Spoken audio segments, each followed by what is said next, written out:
Sobat Milenia, apa kabar? Ketemu lagi sama saya di podcast Andrea. Kali ini saya bersama beberapa teman, Matthew, Emmy, dan Miles akan sharing-sharing tentang pengalaman kami mengikuti pelatihan Qigong Medicine dan juga TSM di Bali. Tapi sebelumnya, please subscribe, like, dan share dulu ya.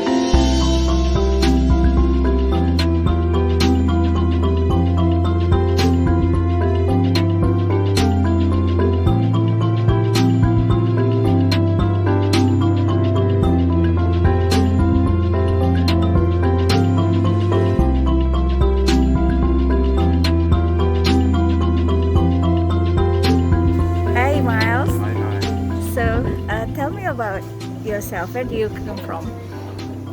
My name's Miles. I was born in New Zealand, but I've been living around the world for many years. And in Bali for, I don't know, 15 years I guess. And it was here that I started doing Qigong, still many years ago, just quietly with in fact he was a sailor, a British sailor who taught people randomly. So it was just al fresco Qigong. And then I got encouraged to go to what they call bone washing Qigong, which we're actually going to do today with Peter. And after that, he was running the first of, I think he does about 5 modules of Qigong teacher training. So I did the Shiva Shi 5-day exercise or 5-day course with him.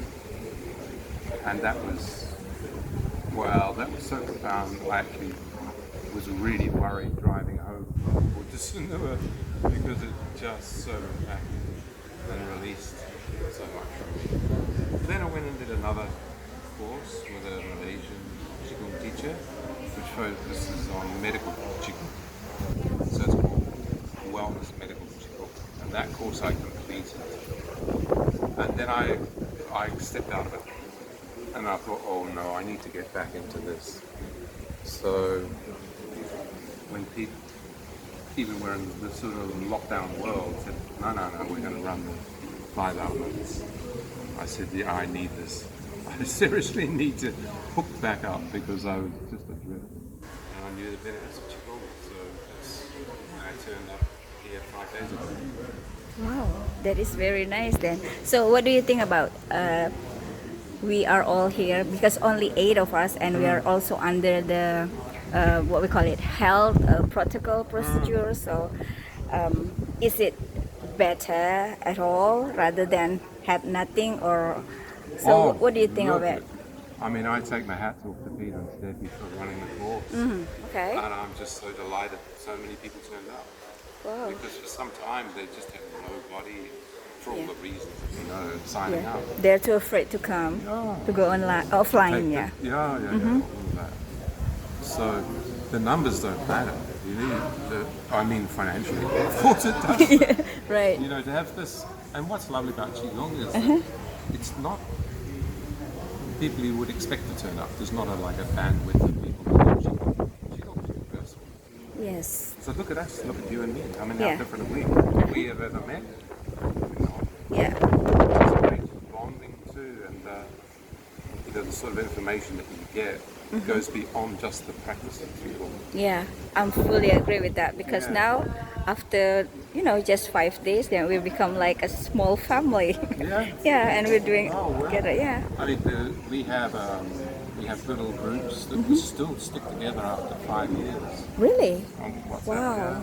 That's incredible. So, I'm starting another little online course with a Dutch person, a Hungarian person, Tuesday. Yeah? So, again, based on Peter's teaching. Wow. So we'll do every Tuesday and Friday.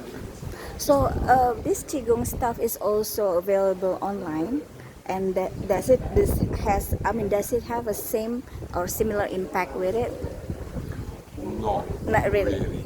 No, it's really different. Yeah. I mean, the big difference between it as you do more and more is you'll start picking up people physically. You'll start picking up their energetic force fields. So when you're online, perhaps it might happen, but unlike these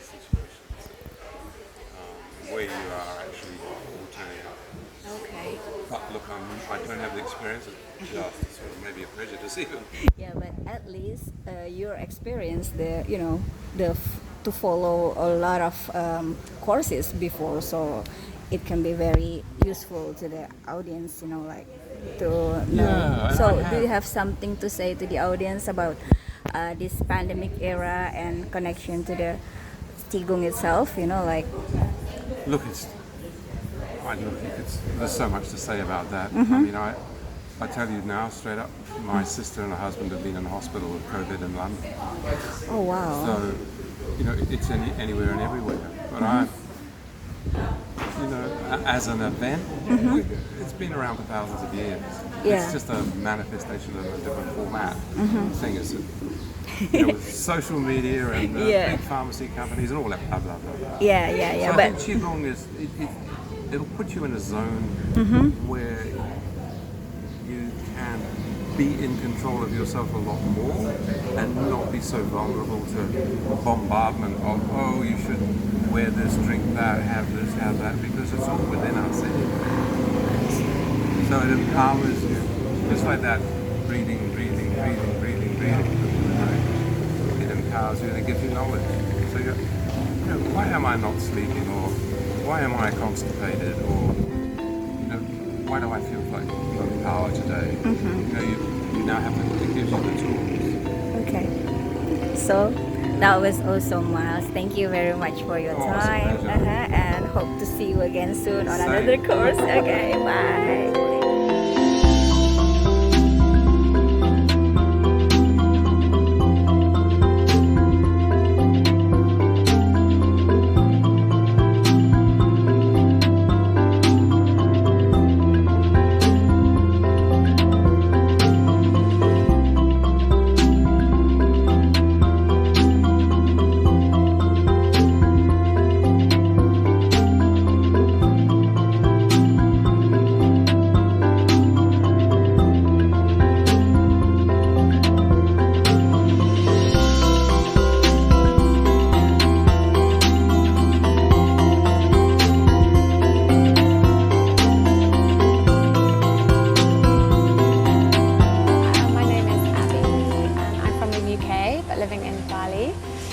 I heard about the retreat through my friend Steph, and she lives really near me, and she explained that we're going to be learning all about Qigong, and I had no idea what that really meant. Oh, so this is your first time to learn Yeah. about Qigong? Okay. Yeah. So how do you feel about it after 5 days that learning about this Qigong and the DCM? So, I mean, it's amazing. It's very different to what I had imagined, I think. I thought I might find it maybe a little bit boring. Well, not boring, but not, would I feel anything? I was worried I might not feel anything. But yeah, it's given me a big sense of space and peacefulness and some clarity. I think Peter is an incredible teacher, and that's what has made this retreat, as well as Steph's input as well. Yeah. So besides Peter, how do you like Stephanie's lessons, about the traditional Chinese medicine? Do you find it useful for your daily basis? Yeah, I think learning about essential oils and how something so natural can have such a big impact on your life is amazing. And I've actually been using oils for a little while now. So it's amazing to learn that within the elements, the 5 elements Qigong and Chinese medicine, and kind of practical use of oil in your food and on your skin, and so it's pretty cool. Therefore, that now you're feeling much better, especially in this pandemic era. Yeah? What do you think about this pandemic here in Bali? Do you feel something particularly? It's been interesting with the corona situation in Bali, because the biggest impact has actually been the lack of tourists, the lack of tourism. So I've actually felt very safe in Bali. I've not ever really felt worried about the virus itself, but I have been worried about everybody here in Bali because there's no jobs anymore Oh yeah. for a lot of people, and that makes me quite sad. So that's the main worry for me, is how Bali will survive again, and how we can build it back up, but in a sustainable way, because Bali needed some time off. It needed to breathe. Yeah, you're right. Yeah. We all need to Yeah. calm down. Yeah. Yeah. So Bali's had its retreat, it's had its time off, and now I hope that we can come back and it will be bright and beautiful again. Okay, thank you very much, Abby.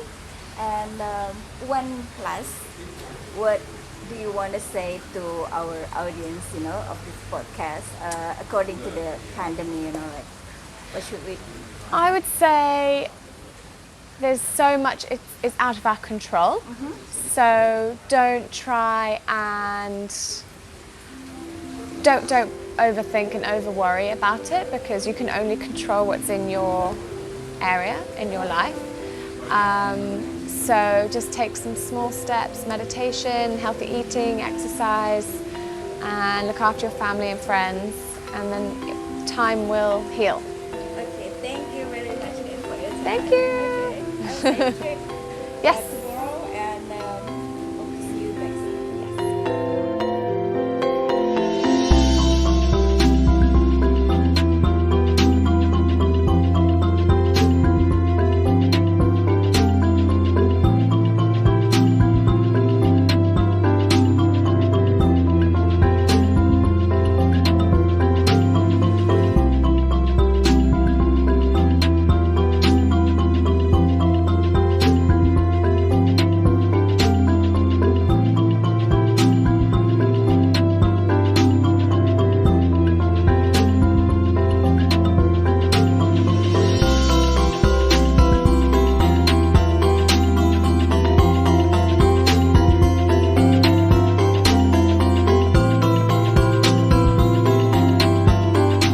Good morning, Matt. How are you?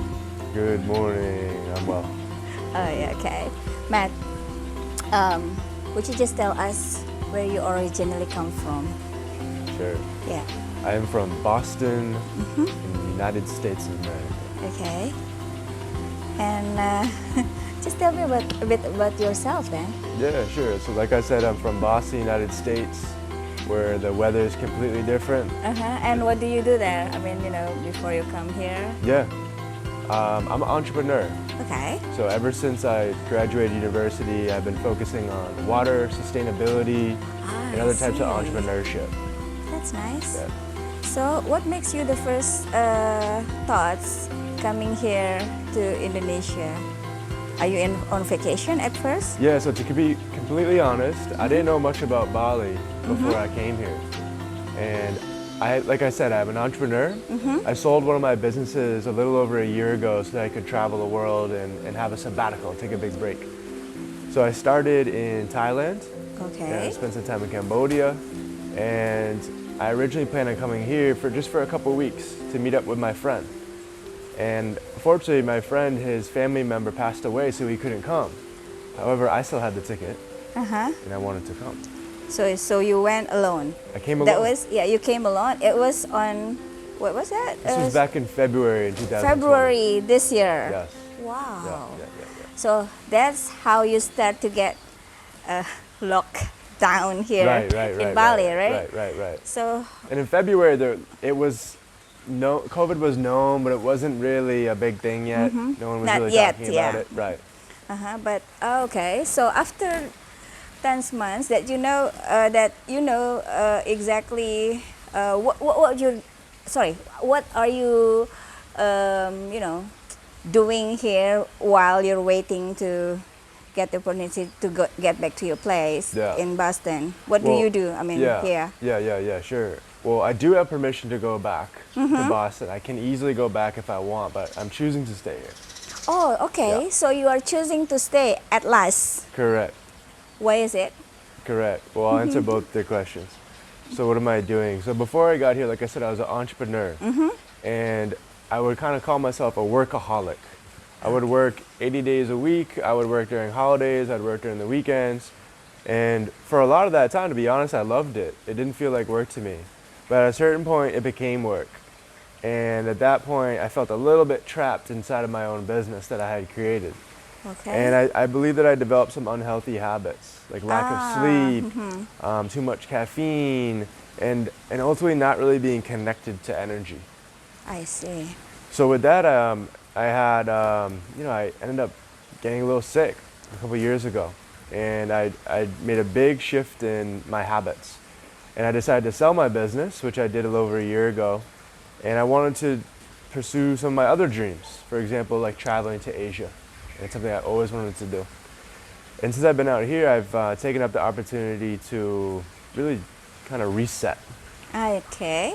Yeah, so that's really what I've been focusing on, in health and other ways to upgrade myself, other skills that I've wanted to develop. So Bali's been just an incredible place to be. It's the energy here is very unique. The people here, the locals are extremely kind. Some of the foreigners also have similar values for health, and it's just been a great experience so far. Oh, so that's the main reason why you're staying here right now, right? Yeah, it has everything for me. I mean, it has more of a relaxing environment for me, which is against my nature, which is, I feel, good for me. Yes. And people who are health oriented, yet they're also entrepreneurs out here and free thinkers and innovators. So I like being around that too. Okay, that would be great then. So that's why that you're joining us, our class, just now for 5 days. 5 days retreat, yeah. Yeah. How did you find out about it? I mean, did you know about Qigong before? Have you tried it? I'm not sure exactly where I came across Qigong, but I found out about it somehow. So I was aware of it before I came to Bali. And then during the pandemic, I came across one of Peter's online classes Oh, that he was doing for free. okay. And I figured, okay, everyone's sort of locked at home. This would be a good opportunity to do something new. Yes. And yeah, why not? Let's try it. And I liked the idea how it was like the practice of building energy and working with energy. When was it? When was you This must have joined that been online? in March or April. March, April. Yeah. Oh, okay. Yeah. And you get the benefits of supporting your the new life of yours. I can say that. Yeah, Yeah. yeah. In health way, yeah, healthy life. Yeah, and for me at that time, I didn't know much about what was going on with the pandemic. So, for the most part, I was okay. I wasn't really concerned about COVID, but I didn't know either. So I was like, maybe I should focus on being even more healthy and improve my immune system. Oh, okay. So I know that Peter had Qigong that was themed around boosting the immune system. Yes, right. Okay. So what do you think about Peter's class after? Okay, regarding to before and after, because we've been doing it continuously for 5 days, in person. It should be very different than the online class, right? Yeah, great question. So I'll say, even with the online classes, it was great because I felt the energy right away. Oh. And it was a different type of Can energy. you? Wow. It was great. So first class I ever did, I felt it. And I was like, wow, what is this? The difference though coming here is that the nature of in-person classes is there's a certain subtlety, right, in the movements. You can probably relate to this. Like, for example, there'll be, one pose going like this. But who knew there's so many subtleties and details in my hips that just moving the hips, I'm feeling even more energy. Yeah. Huge difference. Because we are in the same place at once, yeah. I mean, Right. one Well, the or one-on-one other members- teaching, he can see everything. He can correct me. Yeah. Right. So that's a great difference. And also being around everyone else's energy, I think there's something to that as well. Yeah. So after 5 days, could you just tell me how it feels? Do you feel something, or maybe some what we call it, better experience rather than before? Because I know that you're doing also some health programs, like going to the gyms, like doing this and that. Yeah. Here's how I feel about it. I feel like honestly, like you said, I do have my health practices, And given that this is a fairly time-intensive program here, I put those to the side for a week. I didn't really hold on to many of those.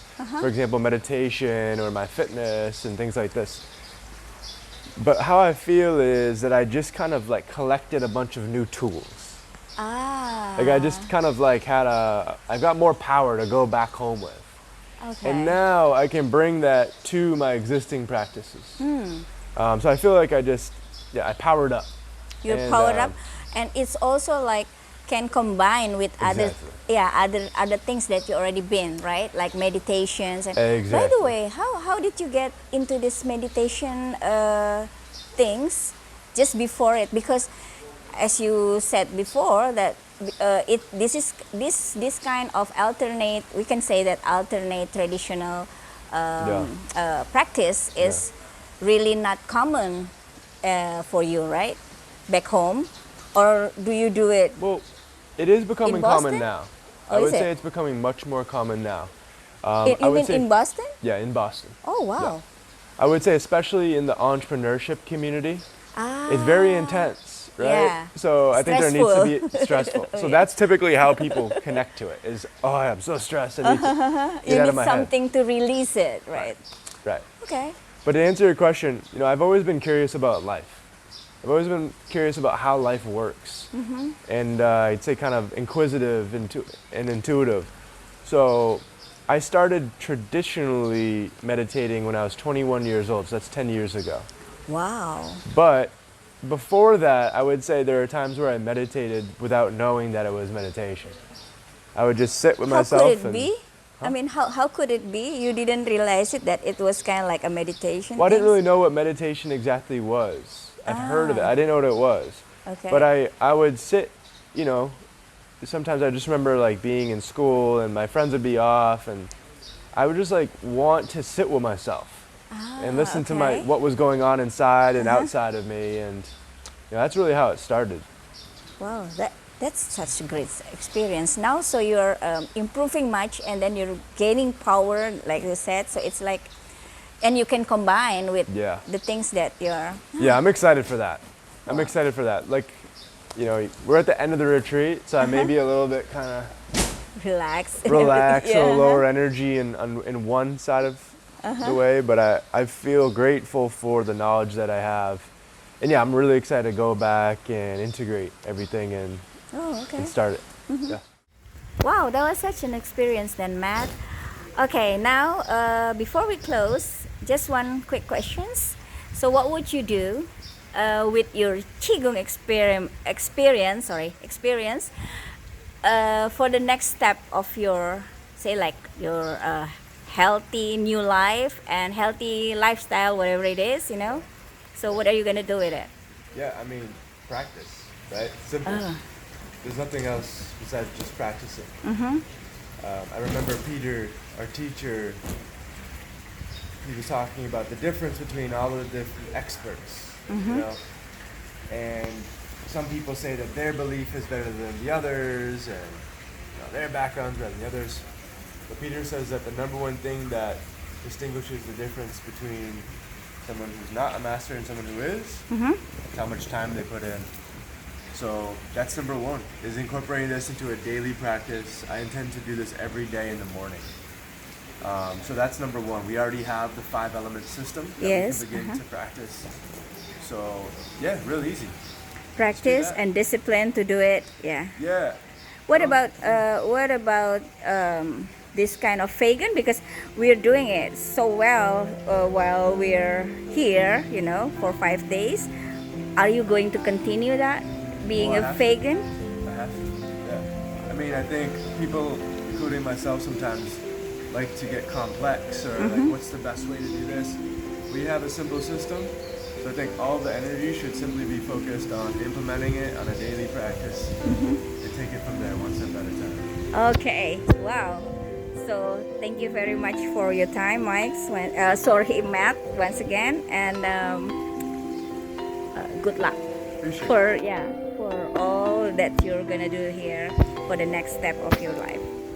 Okay. Thank you.